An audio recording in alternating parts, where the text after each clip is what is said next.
ഇന്ത്യയുടെ തെക്കുപടിഞ്ഞാറായി സ്ഥിതി ചെയ്യുന്ന സംസ്ഥാനമാണ് കേരളം. മലയാള ഭാഷ സംസാരിക്കുന്ന 3.5 കോടിയിലേറെ ജനങ്ങൾ അധിവസിക്കുന്ന പ്രകൃതിരമണീയമായ ഭൂഭാഗമാണ് ഇത്. സാക്ഷരതയിൽ ഇന്ത്യയിലെ മറ്റേതു സംസ്ഥാനത്തെക്കാളും ഏറെ മുന്നിലാണ് കേരളം. തലസ്ഥാന ജില്ലയായ തിരുവനന്തപുരത്തിൻ്റെ ഭാഗമാണ് വർക്കല. ജില്ലയുടെ വടക്ക് പടിഞ്ഞാറായാണ് വർക്കല എന്ന തീരദേശ പട്ടണം സ്ഥിതി ചെയ്യുന്നത്. ആർഷഭാരത സംസ്കാരത്തോടൊപ്പം പഴക്കമുള്ള പട്ടണമായ വർക്കല ഒരു തീർത്ഥാടന കേന്ദ്രം കൂടിയാണ്. എത്ര കണ്ടാലും മതിവരാത്ത, ഏതുകാലത്തും സുഖശീതളമായ കാലാവസ്ഥ ഇന്ത്യയിലെ മറ്റേതു സ്ഥലത്തേക്കാളും സഞ്ചാരികളെ വളരെയേറെ ആകർഷിക്കുന്നു. ശ്രീനാരായണ ഗുരുദേവൻ്റെ പാദസ്പർശത്താൽ പരിപാവനമായ വർക്കല വിദ്യാഭ്യാസപരമായും സാംസ്കാരികമായും ഉന്നത നിലവാരം പുലർത്തുന്നു. വിദേശീയരും മറ്റ് സംസ്ഥാനങ്ങളിലുള്ളവരും വിനോദസഞ്ചാരികളായി ഇവിടെ എത്തുന്നു.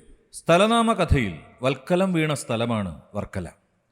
വീണാവിശാരദനായ നാരദൻ ഭഗവാൻ നാരായണനെ സന്ദർശിക്കുകയും തുടർന്ന് ബ്രഹ്മസന്നിധിയിലെത്തുകയും ചെയ്തു. വീണാവാദനത്തിൽ ആകൃഷ്ടനായ നാരായണൻ നാരദൻ അറിയാതെ പിന്തുടർന്നിരുന്നു. ബ്രഹ്മലോകത്തെത്തിയപ്പോൾ മഹാവിഷ്ണുവിനെ കണ്ട ബ്രഹ്മാവ് സാഷ്ടാംഗ പ്രണാമം നടത്തിയ സമയം പിന്നിൽ നിന്ന ഭഗവാൻ നാരായണൻ അപ്രത്യക്ഷനായി. പ്രണമിച്ചെഴുന്നേറ്റ ബ്രഹ്മാവ് കണ്ടത് സ്വപുത്രനായ നാരദനെയാണ്.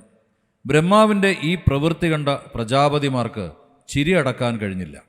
കോപിഷ്ഠനായ ബ്രഹ്മാവ് ഭൂമിയിൽ മനുഷ്യരായി ജനിക്കട്ടെ എന്ന് പ്രജാപതിമാരെ ശപിച്ചു. നാരദൻ അവരെ ആശ്വസിപ്പിക്കുകയും തൻ്റെ മരവുരി അഥവാ വൽക്കലം വീഴുന്ന സ്ഥലത്ത് വിഷ്ണുപ്രതിഷ്ഠ നടത്തി മോക്ഷം നേടാൻ അവരെ ഉപദേശിച്ചു. അങ്ങനെയാണ് വൽക്കലം വീണ സ്ഥലം വർക്കലയായി രൂപാന്തരപ്പെട്ടത് എന്നാണ് ഐതിഹ്യം. അനേകം നൂറ്റാണ്ടുകൾ പഴക്കമുള്ള ജനാർദ്ദനസ്വാമി ക്ഷേത്രം വർക്കലയ്ക്ക് ദക്ഷിണകാശി എന്ന നാമധേയം കൂടി സമ്മാനിച്ചു. ശിലാശില്പരൂപങ്ങൾ കൊണ്ട് ആകർഷണീയമായാണ് ഈ വിഷ്ണു ക്ഷേത്രം നിർമ്മിച്ചിരിക്കുന്നത്. പിതൃതർപ്പണം നടത്തുന്ന പുണ്യഭൂമിയായ ഇവിടം എല്ലാ പാപങ്ങളും ഇല്ലാതാക്കുന്ന പാപനാശിനി കൂടിയാണ്. ഉണ്ണുനീലി സന്ദേശത്തിൽ ഈ ക്ഷേത്രത്തെക്കുറിച്ച് പ്രതിപാദിക്കുന്നുണ്ട്. കടൽക്കരയോട് ചേർന്ന് നിൽക്കുന്ന കൂറ്റൻ കുന്നുകളാണ് പാപനാശം കടൽക്കരയുടെ ഏറ്റവും വലിയ പ്രത്യേകത. ഈ ഒരു കുന്നിലാണ് വിശാലമായ ഹെലിപ്പാഡ്. ഹെലിപ്പാഡിൻ്റെ തെക്കേ അറ്റത്താണ് ഗവൺമെൻറ് അധീനതയിലുള്ള പ്രകൃതി ചികിത്സാ കേന്ദ്രം.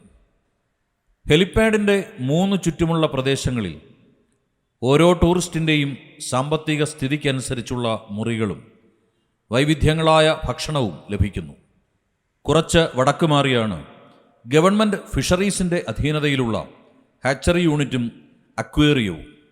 വർക്കലയുടെ പുരോഗതിക്ക് ഊർജം നൽകുന്ന കേരള ഗവൺമെൻറ്റിൻ്റെ അധീനതയിലുള്ള സ്ഥാപനമാണ് വിവിഡ് എന്ന vision, Varkala infrastructure development corporation. വർക്കലയുടെ ഹൃദയഭാഗമാണ് വർക്കല മൈതാനം. ഏതൊരു സഞ്ചാരിയെയും സുരക്ഷിതരാക്കുന്ന വർക്കല പോലീസ് സ്റ്റേഷൻ മൈതാനത്ത് തന്നെയാണ്. പല നാഷണലൈസ്ഡ് ബാങ്കുകളുടെയും ശാഖകളും ATM കൗണ്ടറുകളും മൈതാനത്തിന് സമീപത്തായി പ്രവർത്തിക്കുന്നു. ഫയർ സ്റ്റേഷനും ഇവിടെ തന്നെയാണ്. മൈതാനത്തിൻ്റെ തൊട്ടടുത്താണ് വർക്കല ശിവഗിരി റെയിൽവേ സ്റ്റേഷൻ. ഇവിടെ നിന്ന് സഞ്ചാരികൾക്ക് വളരെ സുരക്ഷിതമായി യാത്ര ചെയ്യാൻ കഴിയുന്നു. റെയിൽവേ സ്റ്റേഷന് സമീപത്ത് തന്നെയാണ് ബസ് സ്റ്റാൻഡ്. ഉപഭോക്താവിന് അനുയോജ്യമായ വാണിജ്യ സ്ഥാപനങ്ങൾ മൈതാനത്തിന് ചുറ്റുമായി ധാരാളമുണ്ട്. തിയേറ്ററും പെട്രോൾ പമ്പുകളും കൺവെൻഷൻ സെൻ്ററുകളും ഒട്ടനവധി. ക്ഷേത്രം റോഡിലാണ് government taluk hospital, post office എന്നിവ സ്ഥിതി ചെയ്യുന്നത്. അതിനടുത്തായി ഗവൺമെൻറ് ഹയർ സെക്കൻഡറി സ്കൂൾ സ്ഥിതി ചെയ്യുന്നുണ്ട്. മൈതാനത്തിനും റെയിൽവേ സ്റ്റേഷനും ഇടയ്ക്കാണ് വർക്കല മുനിസിപ്പാലിറ്റിയും ഇലക്ട്രിസിറ്റി ഓഫീസും മൃഗാശുപത്രിയും എക്സൈസ് ഓഫീസും. താലൂക്ക് ഓഫീസും കോടതിയും മോട്ടോർ വെഹിക്കിൾ ഡിപ്പാർട്ട്മെൻറ്റും എല്ലാം മറ്റെല്ലാ പട്ടണങ്ങളിലെയും പോലെ ഈ പട്ടണത്തിൻ്റെയും ഭാഗമാണ്. നാഷണൽ ഹൈവേ വർക്കലയുടെ ഭാഗമായ കല്ലമ്പലം വഴിയാണ് കടന്നു പോകുന്നത്. റോഡ് മാർഗം യാത്ര ചെയ്യുന്നവർക്ക് കല്ലമ്പലത്തോ പാരിപ്പള്ളിയിലോ ഇറങ്ങി വർക്കലയ്ക്ക് വരാവുന്നതാണ്. വർക്കല രാധാകൃഷ്ണൻ സ്ക്വയറിന് സമീപത്താണ് ഗവൺമെൻറ് ആയുർവേദ ഹോസ്പിറ്റൽ. ഇതിനു സമീപമാണ് ട്രഷറിയും വാട്ടർ അതോറിറ്റി ഓഫീസും. ശിവഗിരി മഠത്തിൻ്റെ അധീനതയിലുള്ള ശ്രീനാരായണ മിഷൻ സൂപ്പർ സ്പെഷ്യാലിറ്റി ഹോസ്പിറ്റലിലും ആധുനിക ചികിത്സകൾ ഏതു സമയത്തും ലഭ്യമാണ്. വർക്കല മൈതാനത്ത് നിന്ന് 1 കിലോമീറ്റർ ദൂരം മാത്രമാണ് വലിയ തുരപ്പിലേക്ക്. 2364 അടി നീളമുള്ള വലിയ തുരങ്കവും 924 അടി നീളമുള്ള ചെറിയ തുരങ്കത്തിൻ്റെയും പണി ആരംഭിച്ചത് 1867 ആയില്യം തിരുനാൾ മഹാരാജാവാണ്. സർ ടി മാധവരായരായിരുന്നു ദിവാൻ. തിരുവനന്തപുരം മുതൽ ബേപ്പൂർ വരെയുള്ള ജലഗതാഗതം സുഗമമാക്കാനായിരുന്നു കായലുകൾ പരസ്പരം ബന്ധിപ്പിക്കുന്ന തോടുകൾ നിർമ്മിച്ചു തുടങ്ങിയത്. 1872 മാധവറാവുവിനു ശേഷം ദിവാനായ ശേഷഗിരി ശാസ്ത്രികളും ഈ തുരങ്ക നിർമ്മാണത്തിന് വേണ്ടത്ര പരിഗണന നൽകി. ചെറിയ തുരങ്കം 1877 വലിയ തുരങ്കം 1880 പണി പൂർത്തിയായി. ഈ തുരപ്പുകൾ ബ്രിട്ടീഷ് എൻജിനീയറിംഗ് വൈദഗ്ധ്യത്തിന് ഉത്തമോദാഹരണങ്ങളായി ചൂണ്ടിക്കാണിക്കാം. കടലിന് സമീപത്തായി സ്ഥിതി ചെയ്യുന്ന ചെറിയ തുരപ്പിൻ്റെ പ്രകൃതി ഭംഗി ഏതൊരു ടൂറിസ്റ്റിനെയും വളരെയേറെ ആകർഷിക്കുന്നു. പഴയകാലത്തിൻ്റെ ജലഗതാഗതം പുനഃസ്ഥാപിക്കുന്നതിന് വേണ്ടിയുള്ള പദ്ധതികൾ നടപ്പിലായാൽ വർക്കലയിലെ ടൂറിസം രംഗം ഒന്നുകൂടി ഉഷാറാകും. വലിയ തുരപ്പിന് സമീപത്തായാണ് ശ്രീനാരായണ ഗുരുദേവൻ്റെ പരിപാവനമായ ശിവഗിരി സ്ഥിതി ചെയ്യുന്നത്. ശിവഗിരിയിലെത്തുന്ന ഏതൊരു തീർത്ഥാടകനും ആദ്യമെത്തുന്നത് ഗുരുദേവൻ പ്രതിഷ്ഠ നടത്തിയ ശാരദാമഠത്തിലാണ്. എല്ലാ വർഷവും പൂജയെടുപ്പിനോടനുബന്ധിച്ച് കുട്ടികളെ ഇവിടെ എഴുത്തിനിരുത്താറുണ്ട്. ശ്രീനാരായണ ഗുരുദേവൻ കൊളുത്തിവെച്ച വിജ്ഞാനത്തിൻ്റെ അരിശ്രീ കുറിക്കുക എന്നത് ഏതൊരു തീർത്ഥാടകനിലും പുതുതലമുറയെ വാർത്തെടുക്കുന്ന ഒരു പുണ്യപ്രവൃത്തിയുടെ ഉത്സവമായാണ് കണക്കാക്കപ്പെടുന്നത്. ജാതീയമായ ഉച്ചനീചത്വങ്ങൾ കൊടികുത്തിവാണ നാളുകളിൽ മനുഷ്യനെ മനുഷ്യനാക്കാൻ യത്നിച്ച യുഗപുരുഷൻ ഒരു ജാതി, ഒരു മതം, ഒരു ദൈവം എന്ന സന്ദേശം മാനവ ജനതയ്ക്ക് സംഭാവന നൽകി. മതമേതായാലും മനുഷ്യൻ നന്നായാൽ മതി എന്നു പറഞ്ഞ പുണ്യാത്മാവ് ഒരു പീഡ ഉറുമ്പിനും വരുത്തരുത് എന്നു പറഞ്ഞ മഹാഗുരു, മഹാത്മാഗാന്ധിയെയും രവീന്ദ്രനാഥ ടാഗോറിനെയും പോലുള്ള മഹാത്മാക്കൾക്ക് തൻ്റെ വിജ്ഞാനം പകർന്നു നൽകിയതിൻ്റെ ഫലമായി സ്വാതന്ത്ര്യ സമരത്തിന് പോലും ഒരു ദിശാബോധമുണ്ടായി. വർക്കലയിലെത്തുന്ന ഏതൊരു വിനോദസഞ്ചാരിയും പരിപാവനമായ ശിവഗിരി എന്ന പുണ്യഭൂമി കൂടി സന്ദർശിച്ച് മടങ്ങുന്നു. ശിവഗിരിയിൽ നിന്ന് വെറും 2 കിലോമീറ്റർ മാത്രമാണ് നടയറ ജുമാ മസ്ജിദിലേക്ക്. ശ്രീനാരായണ ഗുരുവിന് സൂഫി പണ്ഡിതനായ കാരമൂട്ടിൽ തങ്ങളുമായുള്ള അടുപ്പം അവിടുത്തെ ജനങ്ങളിൽ മതസൗഹാർദ്ദം ഊട്ടിയുറപ്പിക്കാൻ സാധിച്ചു. ശ്രീനിവാസപുരത്താണ് മന്നാനിയ ഇസ്ലാമിക് യൂണിവേഴ്സിറ്റി. ദക്ഷിണ കേരള ജമായത്തുൽ ഉലമയുടെ അധീനതയിലുള്ള ഈ സ്ഥാപനം മുസ്ലിം പുരോഹിതരെ ആധികാരികമായി പഠിപ്പിച്ചെടുക്കുന്നു. ഈ വിദ്യാഭ്യാസ സ്ഥാപനത്തിന് സമീപമായാണ് വർക്കല ശ്രീനാരായണ കോളേജ്. കേരള സർവകലാശാലയുടെ കീഴിലുള്ള ഒരു ഉന്നത വിദ്യാഭ്യാസ സ്ഥാപനമാണ് വർക്കല SN കോളേജ്. SN കോളേജിന് സമീപത്തായി ശിവഗിരി ഹൈസ്കൂളും അതിന് എതിർവശത്തായി നടരാജഗുരു സ്ഥാപിച്ച ഗുരുകുലവും സ്ഥിതി ചെയ്യുന്നു.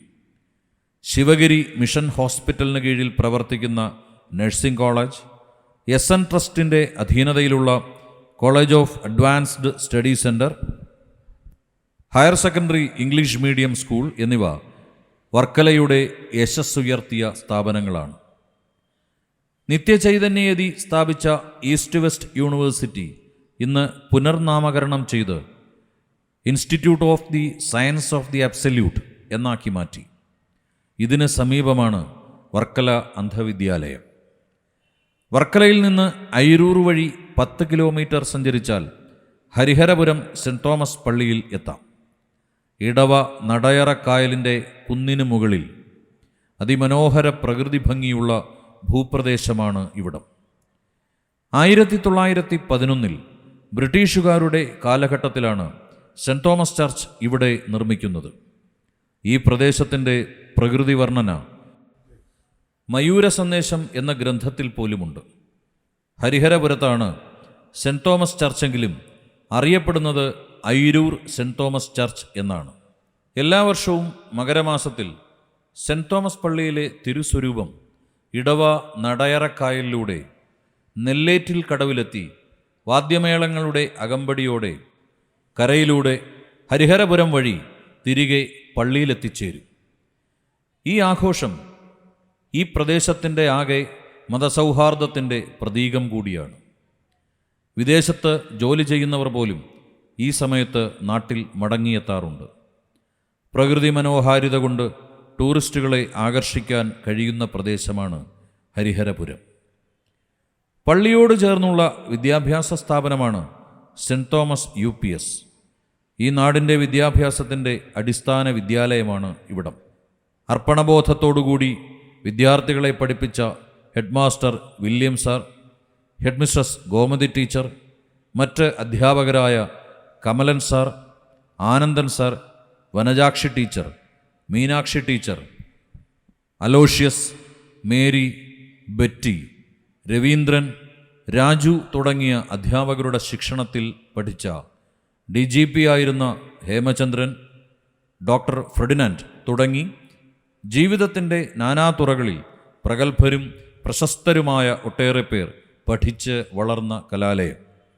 വർക്കല മൈതാനത്തു നിന്ന് മേൽവട്ടൂർ വഴി 7 കിലോമീറ്റർ സഞ്ചരിച്ച് പണയിൽക്കടവ് പാലത്തിലെത്തിയാൽ കായൽപ്പരപ്പിലൂടെ എത്തുന്ന തണുത്ത കാറ്റ് ഏതൊരു സഞ്ചാരിക്കും നല്ല കുളിർമ ഏകുന്നു. പാലത്തിൻ്റെ ഒരു വശത്ത് മറുകരയായി SR ഡെൻ്റൽ കോളേജും എതിർവശത്തായി പ്രകൃതി സുന്ദരമായ പൊന്നുംതുരുത്തും കാണാം. തൊട്ടടുത്ത നോവ ബോട്ട് ക്ലബിൽ നിന്ന് കയാക്കിംഗ്, സവാരി ബോട്ട്, ഷിക്കാര ബോട്ട് എന്നിവയിൽ ഓളപ്പരപ്പിലൂടെ പൊന്നുംതുരുത്തിൽ എത്താവുന്നതാണ്. ഈ തുരുത്തിനുള്ളിലെ അമ്പലത്തിൽ ഗണപതി, ശിവപാർവതി, വിഷ്ണു കൂടാതെ നാഗർകാവും ഉണ്ട്. ഈ കായലിന് ചുറ്റുമുള്ള ഒട്ടനവധി ബോട്ട് സർവീസുകളും റെസ്റ്റോറൻറ്റുകളും വിനോദസഞ്ചാരികളെ ആകർഷിക്കുന്നു. വർക്കലയിൽ നിന്ന് ഇടവ വഴി 7 കിലോമീറ്റർ സഞ്ചരിച്ചാൽ കായലും കടലും തൊട്ടുരുമ്മി നിൽക്കുന്ന കാപ്പിൽ ബീച്ചിൽ എത്തിച്ചേരാം. വിനോദസഞ്ചാരികളെ വളരെയേറെ ആകർഷിക്കുന്ന ഒരു ടൂറിസം ഡെസ്റ്റിനേഷനാണ് കാപ്പിൽ ബീച്ച്. വിവിധ തരത്തിലുള്ള ബോട്ടുകൾ സഞ്ചാരികളുടെ എണ്ണത്തിനനുസരിച്ച് ഇവിടെ ലഭ്യമാണ്. ഇടവ നടയറ കായലിനോട് ചേർന്നുള്ള ഈ പ്രദേശം പരവൂർ കായലുമായി ബന്ധിപ്പിച്ചിരിക്കുന്നു. എല്ലാ അർത്ഥത്തിലും ലോകോത്തര നിലവാരം പുലർത്തുന്ന വർക്കല സഞ്ചാരികൾക്ക് എന്നും സുവർണഭൂമി തന്നെയാണ്. വശ്യമനോഹാരിതയും കാലാവസ്ഥയും ഏതൊരു സഞ്ചാരിയെയും കൂടുതൽ ആകർഷിക്കുന്ന കടലും കായലും നെൽപ്പാടങ്ങളും തെങ്ങിൻ തോപ്പുകളും കൊണ്ട് പ്രകൃതിരമണീയമായ കേരളത്തിലെ പ്രശാന്തസുന്ദരമായ ഒരു പട്ടണമാണ് Varkala. Varkala, A beautiful tourism destination.